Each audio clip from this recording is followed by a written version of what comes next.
السلام علیکم، welcome to the Shiraman law classes. دوستو، آج ہم دوبارہ اپنے لیکچر کا آغاز کرتے ہیں اور آج اس کلاس میں ہم فیملی کوڈز ایکٹ 1964 کے بارے میں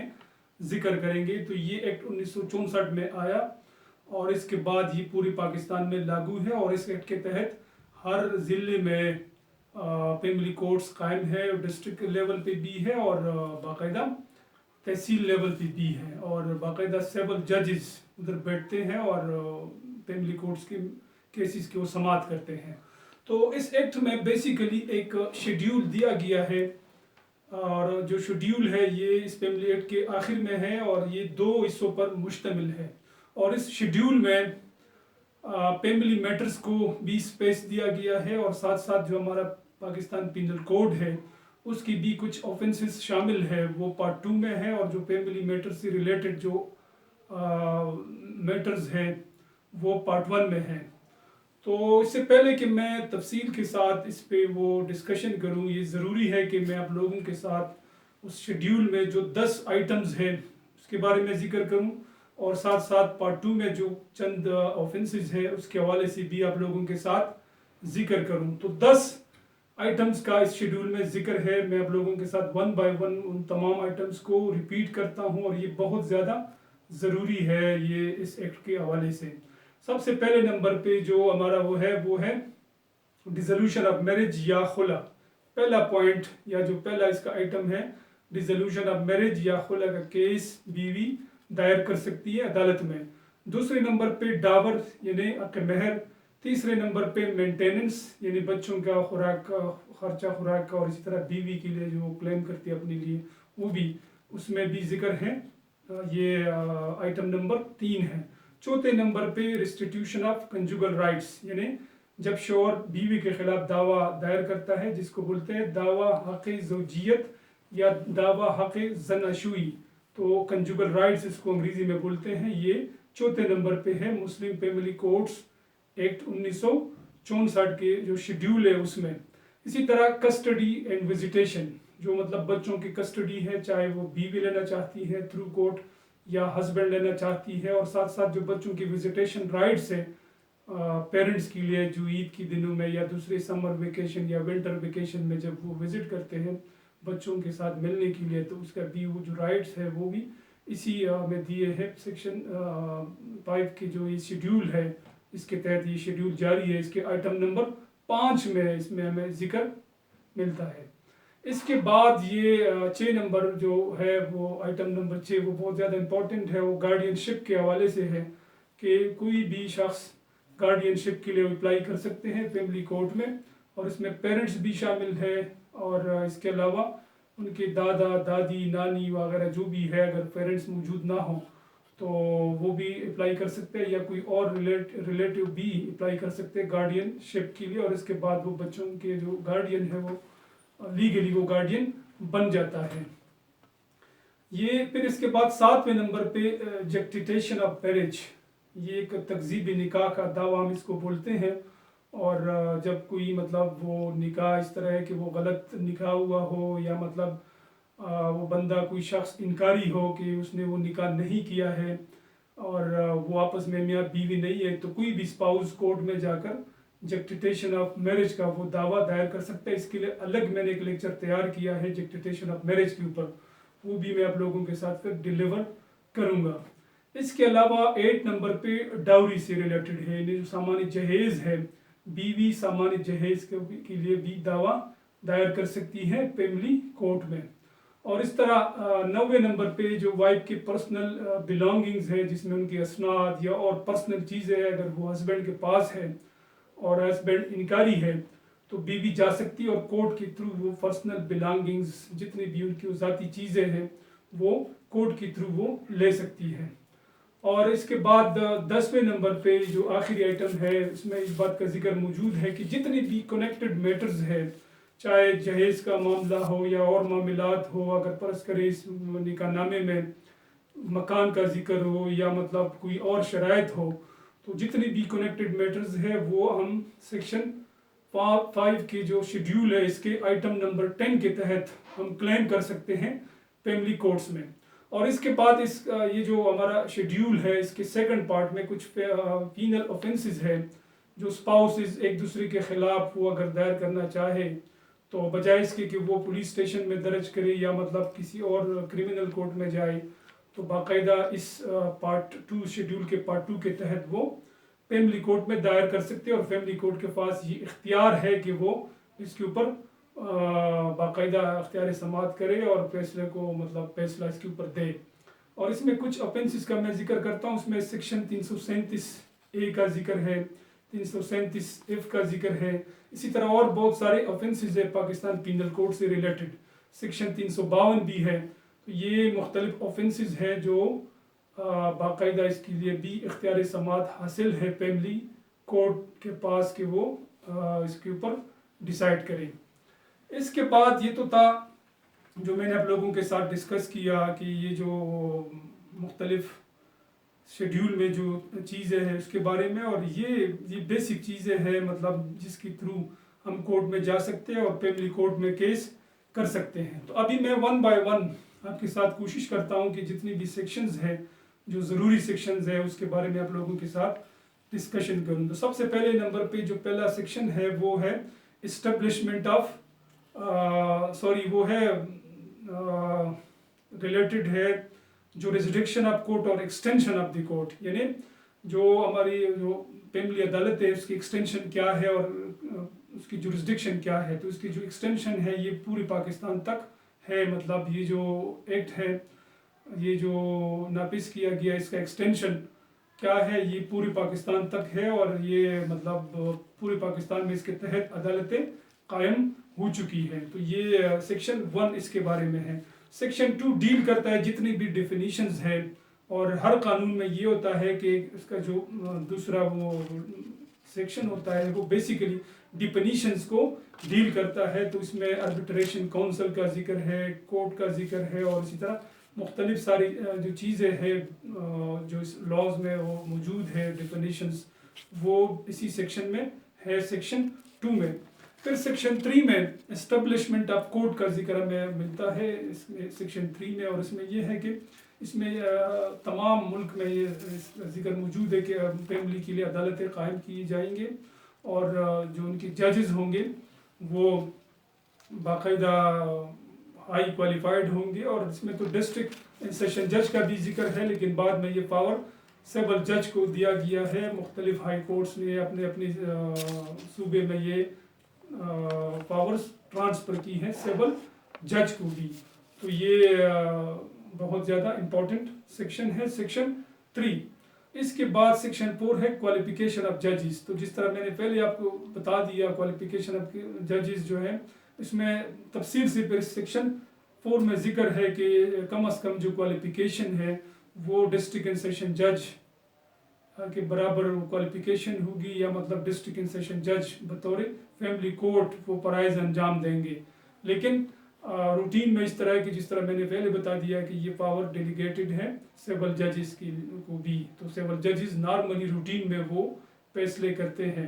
اور فیملی میٹر سے ریلیٹڈ۔ تو یہ ہمارا سیکشن 4 کوالیفیکیشن آف جج کے بارے میں ہے۔ اس کے بعد سیکشن 5 جو ہے وہ جورسڈکشن سے ریلیٹڈ ہے، اور جورسڈکشن میں یہ ہے کہ جو فیملی کورٹس ہے ان کے پاس جو اختیارات ہے اس کے بارے میں ذکر ہے، اور خاص کر اس میں جو شیڈیول ہے جس کا ذکر میں نے آپ لوگوں کے ساتھ آلریڈی کیا جو آخر میں اٹیچ ہے، تو وہ شیڈیول کے بارے میں ذکر ہے۔ سیکشن 5 میں ہمیں اس کے بارے میں ذکر ملتا ہے۔ اس کے بعد جو نیکسٹ سیکشن ہے وہ سیکشن 6 ہے، سیکشن 6 ہے، اور اس میں یہ ہے کہ پلیس آف سٹنگ اس میں ذکر ملتا ہے کہ کہاں کہاں ججز بیٹھیں گے۔ تو یہ جو ہماری فیملی کورٹس ہے یہ ہر ڈسٹرکٹ میں قائم ہے، اور اسی طرح تحصیل ہیڈ کوارٹرز کے سطح پہ بھی یہ عدالتیں قائم ہیں۔ اور اسی طرح سیکشن 7 ہے، سیکشن 7 ڈیل کرتا ہے انسٹیٹیوشن آف سوٹ، یعنی کس طرح ہم عدالت میں سول سوٹ جو فیملی سوٹ ہے اس کو ہم کس طرح دائر کریں گے، جو فیملی سوٹ دائر کریں گے اس کا پروسیجر کیا ہے۔ تو نارملی یہ جو ہمارے عام سول سوٹس ہوتے ہیں اس کا پروسیجر الگ ہے، لیکن جو فیملی سوٹس ہے اس کا پروسیجر اسی قانون میں دیا گیا ہے، جو سیول سوٹ ہم دائر کرتے ہیں وہ تو نارملی ہم سی پی سی کے تحت دائر کرتے ہیں، اور اس کا جو پروسیجر ہے وہی پروسیجر جو آرڈر 6 آرڈر 7 اور آرڈر 8 میں ہے اس کو ہم اڈاپٹ کرتے ہیں، اور جو پلیڈنگز ہے اس کے حوالے سے چاہے دعویٰ ہے یا جواب دعویٰ ہے، لیکن اس میں اس کا طریقہ کار مختلف ہے، اور اس میں یہ کہا گیا ہے کہ جو بھی بندہ کوئی پلینٹ دائر کرے گا تو باقاعدہ وہ اسپیسیفک پوائنٹس وہ ریز کرے گا اور اس کو نمبرنگ دے گا، کلیئر ورڈز استعمال کرے گا، ٹھیک ہے، اور اس کے ساتھ ساتھ وہ ایک شیڈیول بھی اٹیچ کرے گا، اور اس شیڈیول میں وہ گواہان کے نام، ان کے پتہ جات وغیرہ کا ذکر، یہ چیزیں سارے اس میں شامل ہوں گے۔ اور اس طرح اگر فرض کرے وہ کوئی مطلب سامان جہیز وغیرہ کے بارے میں کوئی مطلب دعویٰ ہے، اس کا ذکر ہے، تو اس کی بھی لسٹ لگائیں گے، اور ان تمام چیزوں کا جو سامان جہیز ہے ہر ایک چیز کا وہ ذکر کریں گے، یا پرسنل بلانگنگز وغیرہ ہیں جتنی بھی چیزیں ہیں تو لسٹ لگانا پڑتا ہے۔ اس کے علاوہ دو اور لسٹ جس کو ہم پرست انحصار اور پرست دستاویزات پیش کردہ لسٹ آف ریلائنس اور لسٹ آف جو دوسرے ڈاکومنٹس ہے اس کو ہم اٹیچ کرتے ہیں، تو یہ دو لسٹ ہے 20 کے ساتھ اٹیچ ہوں گے۔ اور ساتھ ساتھ یہ سیکشن 7 میں اس بات کا ذکر موجود ہے کہ جتنے بھی ڈیفینڈنٹس ہیں ان سب کے لیے ایک الگ الگ کاپی اس دعوے کے ساتھ اٹیچ کی جائے گی، تو یہ انسٹیٹیوشن کے حوالے سے ہے سیکشن 7۔ اس کے بعد سیکشن 8 ہے، اور سیکشن 8 ڈیل کرتا ہے انٹیمیشن ٹو ڈیفینڈنٹ، یعنی جب ہم دعویٰ دائر کریں گے تو یہ کورٹ کی ذمہ داری ہے کہ فوراً وہ ڈیفینڈنٹ کو انٹیمیٹ کرے گا، اور جب وہ ڈیفینڈنٹ کو انٹیمیٹ کرے گی کورٹ، تو وہ کیا کرے گی کورٹ کی یہ ہے کہ وہ ایک سمن کے تھرو وہ اس کو انٹیمیٹ کرے گی، اور باقاعدہ یہ فیملی کورٹس کے تحت مطلب باقاعدہ ایک پروسیسنگ ایجنسی ہے جو کہ بہت زیادہ ایکٹیو ہے، اور وہ پروسیس کرتی ہے اور سمن جاتی ہے، اور سمن کا طریقہ کار اس کا الگ ہے، مطلب ایک ساتھ میں یہ سمن بھی جاری کرتی ہے یہ جو فیملی کورٹس ہیں، ساتھ ساتھ اے ڈی کارڈ جس کو ایکنالجمنٹ ڈیو کارڈ بولتے ہیں، اس کی وہ بھی وہ لگا دیتے ہیں وہ کارڈ، اور ساتھ ساتھ کوریئر سروس کے تھرو ٹی سی ایس وغیرہ کے تھرو مطلب یہ ان کی سروس یہ بھی کرتے ہیں، اور ساتھ ساتھ اخبار میں بھی اشتہار دیا جاتا ہے، اور یہ پہلے ہیئرنگ پہ یہ کام ہوتا ہے جب ہم دعویٰ پریزنٹ کرتے ہیں فیملی کورٹ میں، تو on the first hearing this is the responsibility of the court to implement all that things. اور اگر فرض کرے ڈیفینڈنٹ اویلیبل نہیں ہے تو ان کے گھر کے دروازے کے اوپر سمن کو افیکس کیا جاتا ہے، اسی طرح کسی کنسپیکوس پلیس پہ جس میں مسجد اور جو پبلک پلیس ہو ویلیج میں یا اس علاقے میں، وہاں پہ بھی نوٹس کی کاپی افیکس کی جا سکتی ہے، یہ قانون ہے۔ اور اس کے بعد جو ان کو انٹیمیٹ کرنے کے بعد ڈیفینڈنٹ کی یہ ذمہ داری ہے کہ وہ 15 دن کے اندر اندر عدالت میں آ جائے، اور یہ نوٹس جب عدالت جاری کرتی ہے تو اس کے لیے ٹائم جو لمٹ ہے وہ بھی 15 دن ہے، تو اگر 15 دن میں وہ ناکام ہو جاتا ہے، عدالت میں نہیں آتا ہے، تو عدالت اس کے بعد ایکس پارٹی پروسیڈنگ انیشیٹ کرتی ہے، اور اسی طرح کیس ان کے خلاف یک طرفہ ڈیسائیڈ کیا جاتا ہے۔ لیکن اگر ڈیفینڈنٹ سفیشینٹ کاز شو کرتا ہے عدالت میں اور عدالت مطمئن ہو جائے تو پھر عدالت ان کو ٹائم دے گی کہ آپ جوابی دعویٰ جمع کریں۔ سیکشن 8 کے بعد ہمارے پاس جو دوسرا سیکشن ہے وہ سیکشن 9 ہے۔ سیکشن 9 ریٹن سٹیٹمنٹ کے حوالے سے ہے کہ جب ڈیفینڈنٹ کو آپ نے انٹیمیٹ کیا تو اسی سمن میں ان کو کہا جاتا ہے کہ آپ جوابی دعویٰ جمع کریں، اور ساتھ ساتھ دعوے کی کاپی اس سمن کے ساتھ اٹیچ ہوتی ہے، تو ڈیفینڈنٹ کا کام ہے کہ وہ سیکشن 9 کے تحت جوابی دعویٰ جمع کرے، اور جس طرح جو پروسیجر دعوے میں دیا گیا ہے سیکشن 7 میں institution of suit same procedure وہ اڈاپٹ کرے گا، مطلب سیکشن 9 میں بھی، لیکن دونوں میں ڈفرینس یہ ہے کہ سیکشن 9 میں پھر وہ کنٹروورسی جو ایشوز ہے جو پلینٹف نے وہ ایشوز ریز کیے اس کے جواب میں وہ پوائنٹس اپنے ریز کریں گے، تاکہ کورٹ کے لیے آسانی ہو کہ جب وہ ایشوز فریم کرے تو آسانی ہو، اور ساتھ ساتھ جتنے بھی ڈاکومنٹس دعوے میں ہم لگاتے ہیں وہی پروسیجر سیکشن 9 میں بھی اڈاپٹ کیا جائے گا۔ اس کے بعد سیکشن 10 ہے، اور سیکشن 10 بہت زیادہ امپورٹنٹ ہے، یہ پری ٹرائل پروسیڈنگ سے ریلیٹڈ ہے، اور اس میں یہ ہے کہ جب کیس پروسیڈنگ ہوتی ہے عدالت میں تو فیملی جج کا یہ کام ہے کہ وہ سیکشن 10 کے تحت فریقین کو آپس میں بٹائے، میاں بیوی کو بٹائے، اور اگر وہ کسی سیٹلمنٹ پہ پہنچتے ہیں تو کیس کو ڈیسائیڈ کرے. اگر وہ نہیں پہنچتے ہیں اپنے کسی سیٹلمنٹ پہ اور مطلب بیوی فرض کرے وہ بضد ہے کہ وہ فرض کرے اگر خلا کا کیس ہے وہ بضد ہے کہ میں خلا ہی لوں گی، تو اس کے بعد جو کیس ہے وہ آگے چلے گا اور کورٹ ایویڈنس کو طلب کرے گی. اور جو ایویڈنس کورٹ طلب کرتی ہے اس کے لیے وہ یہ ہمارا سیکشن 11 ہے. سیکشن 11 کے تحت ایویڈنس کو طلب کیا جا سکتا ہے. سیکشن 10 کے تحت یہ پروسیڈنگ ہے اور سیکشن 11 کے تحت ایویڈنس کو طلب کرے گی. اور ایویڈنس کو طلب کرنے کے بعد جب کورٹ ایویڈنس کو ریکارڈ کرے گی تو اس کے بعد ایشوز فریم کریں گے اور ایشو فریم کرنے کے بعد جو کورٹ ہے وہ فیصلہ دے گی. اور لیکن اس میں یہ ہے کہ جب ایٹ کنکلوجن آف ٹرائل، یہ سیکشن 12 اس کو ڈیل کرتا ہے کہ جب کیس کو کنکلوڈ کرے عدالت تو اس سے پہلے ایک اور آپشن مطلب دیا جائے گا پارٹیز کو کہ وہ ریکنسلیشن کرے. اس کو ایک اور چانس دیا جاتا ہے اور یہ ہم اس کو بولتے ہیں second attempt for the reconciliation. اور جب یہ ناکام ہو جائے تو پھر مطلب فائنلی کورٹ نے الٹیمیٹلی فیصلہ دینا ہوتا ہے خلے کے کیس میں، تو عدالت خلے کی ڈگری جاری کرے گی. تو یہ تو تھا جناب آپ کا جو سیکشن 12، اس کو بھی ہم نے ڈسکس کیا. اس کے بعد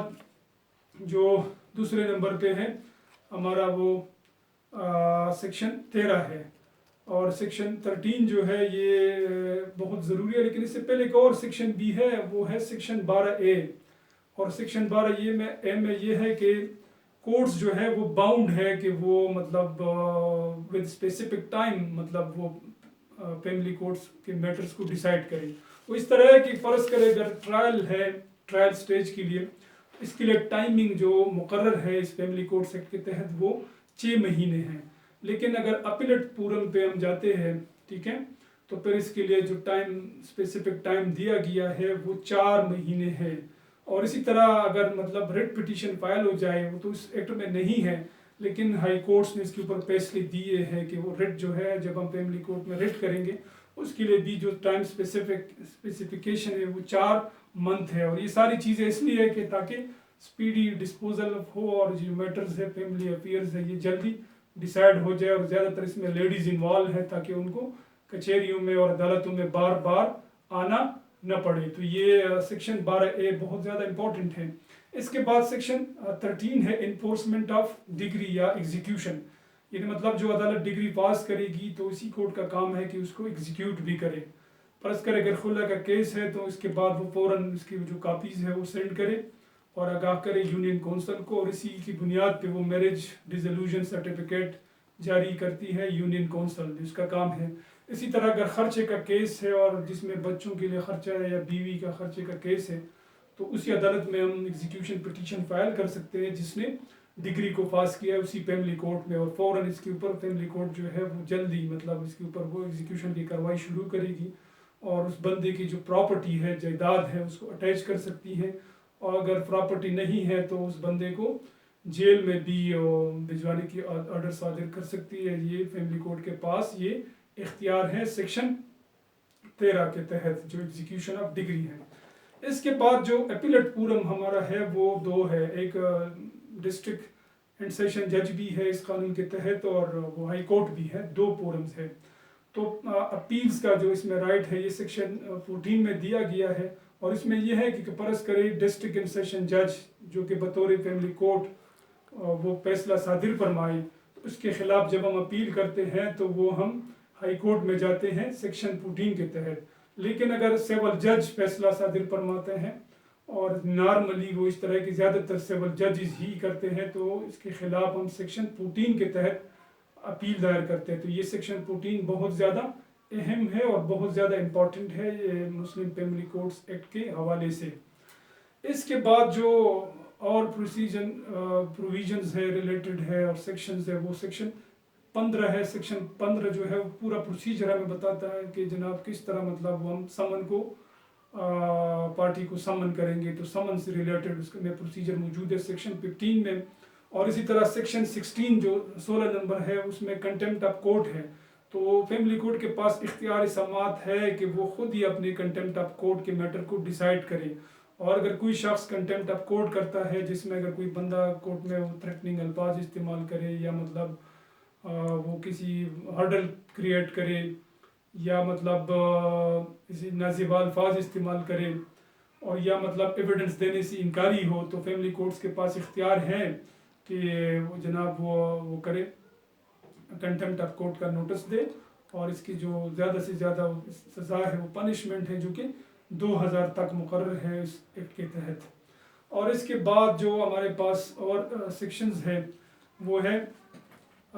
سیکشن 17. سیکشن 17 میں اس بات کا ذکر ہے, یہ بہت زیادہ امپورٹنٹ سیکشن ہے کہ یہ جو فیملی کورٹس ایکٹ ہے یہ خود ہی ایک ٹھوس قانون ہے اور یہ پروسیجرل لا ہے, تو اس لیے اس کے اوپر جو کمپلیکیشنز ہے قانونی شہادت اور سی پی سی کی وہ اپلیکیبل نہیں ہے, اس کو ایکسکلوڈ کیے گئے ہیں دونوں قوانین کو تاکہ جلدی مطلب یہ فیصلے ہو سکے اور ڈسپوزل میں جلدی ہو. اور ماں سوائے 2 سیکشنز کا پھر اس میں ذکر ہے کہ ہمارے سی پی سی کے 2 سیکشن جو ہے سیکشن 10 اور 11 جس میں اسٹے آف سوٹ اور ریس جوڈیکاٹا جس کو ہم بولتے ہیں وہ اپلیکیبل ہے, باقی تمام سیکشنز کو باقی دونوں ایکٹس کو ہی ایکسکلوڈ کیا گیا ہے. اچھا, اس کے بعد ہمارے پاس جو اور سیکشن ہے وہ ہے 17A, یہ بھی بہت امپورٹنٹ ہے, یہ انٹرم اور مینٹیننس سے ریلیٹڈ ہے اور اسی میں انٹرم مینٹیننس بھی ہم لیتے ہیں جب ہم دعویٰ دائر کرتے ہیں تو مینٹیننس کے حوالے سے اگر دعویٰ ہے تو سیکشن 17 کے تحت, اور اسی طرح اگر ہم دعویٰ دائر کرتے ہیں اور بچے ہیں چھوٹے ہیں تو آن دا فرسٹ ہیئرنگ یہ کورٹ کی ذمہ داری ہے کہ جب ڈیفینڈنٹ حاضر ہو جائے تو کورٹ ان کو آرڈر کرے کہ آپ انٹرم جو مینٹیننس ہے وہ جمع کرے, اور وہ مطلب کورٹ دے گی جتنا مناسب ہو وہ مطلب آرڈر کرے گی انٹرم مینٹیننس, اور اس میں دیکھا جائے گا کہ اس ہسبینڈ کا سورس آف انکم کیا ہے اور مطلب وہ کتنے وہ پاورفل ہے یا کتنے وہ ان کا جو سورس ہے تاکہ وہ اپنے بچوں کو مینٹین کس طرح کرتے ہیں, تو مناسب آرڈر کورٹ جاری کرتی ہے سیکشن 17A کے تحت. اس کے علاوہ ہمارے پاس پھر سیکشن 18 ہے, اور سیکشن 18 میں یہ ہے کہ افیئرنس تھرو ایجنٹ, یعنی اگر کوئی پردہ نشین وومن ہے اور وہ مطلب کورٹ جانے سے قاصر ہے اور نہیں جا سکتی ہے تو کوئی بندہ مختار مطلب اس کا بن سکتا ہے اسپیشل پاور آف اٹارنی بن کے, اور اسی کورٹ میں جنرل پاور آف اٹارنی یا اسپیشل پاور آف اٹارنی مقدمات کو پرسو کر سکتے ہیں چاہے ٹرائل سٹیج پہ ہو یا اپیلٹ سٹیج پہ ہو, تو یہ اس کا ذکر ہمیں ملتا ہے سیکشن 18 میں. اس کے بعد سیکشن 19 میں کوٹ فی کے حوالے سے ذکر ہے, اور اس کا جو کوٹ فی ہے یہ انتہائی کم ہے اور وہ صرف 15 روپے تک کوٹ فیس ہے, اور یہ سیکشن 19 میں اس کا ذکر ہے. اس کے بعد سیکشن 20 ہے, سیکشن 20 میں یہ ہے کہ جو سیم پاور ماجسٹریٹ کے پاس ہیں تو وہی پاور دیے گئے ہیں سیول جج کو بھی, چونکہ شیڈیول میں جس طرح میں نے ذکر کیا کہ بعض ایسے آفینسز ہیں جس کا کیس مطلب آ جاتا ہے فیملی کورٹ میں, تو جو سیول جج اس کورٹ کو سنیں گے شیڈیول سیکنڈ کے پارٹ شیڈیول ہے اس کے پارٹ سیکنڈ کو, اور اس میں کوئی آفینس کمٹ ہوا ہے تو جو سیول جج ہے فیملی کورٹ وہ اپنے پاور کو ایکسرسائز کریں گے ایز اے مجسٹریٹ, تو یہ سیکشن 20 میں اس کا ہمیں ذکر ملتا ہے. اور اس کے بعد جو اور امپورٹنٹ سیکشنز ہیں میں تھوڑا سکپ کرتا ہوں, جو غیر ضروری ہے اس کو میں چھوڑ دیتا ہوں, تو وہ ہے سیکشن 25. تو سیکشن 25 ڈیل کرتا ہے جورسڈکشن آف دی کورٹ, ٹھیک ہے, اور یہ گارڈین کے حوالے سے ہے کہ جو گارڈین میٹرز ہیں تو پھر کورٹ کی کیا جورسڈکشن ہوگی. تو سیکشن 25 کے تحت یہ مسلم جو ہمارے مسلم فیملی کورٹس ہیں ان کے پاس اختیار ہے کہ جب وہ اپنی پاور کو ایکسرسائز کرتے ہیں سیکشن 25 کے تحت تو یہ ڈسٹرکٹ اینڈ سیشن جج کے طور پہ کام کرتے ہیں, اور باقاعدہ جب ہم گارڈین کے لیے وہ سرٹیفکیٹ اپلائی کرتے ہیں یا کوئی بندہ گارڈین بننا چاہتا ہے تو وہ سیکشن 25 کے تحت وہ دعویٰ دائر کرے گا, لیکن اس میں یہ ہے کہ جو جج ہے پھر اس کی جو پاور ہے وہ ڈسٹرکٹ اینڈ سیشن جج کے برابر ہو جاتے ہیں, تو یہ 25 ہے. اس کے بعد 25A ہے, 25A ریلیٹڈ ہے ٹرانسفر آف کیسز, یعنی اگر کسی جج کے فیصلے سے کوئی بندہ جب پروسیڈنگ چل رہا ہو کوئی پارٹی مطمئن نہیں ہے تو وہ ہائی کورٹ میں ریٹ پٹیشن یا اپلیکیشن دے سکتے ہیں ہائی کورٹ میں, اور سیکشن 25A کے تحت وہ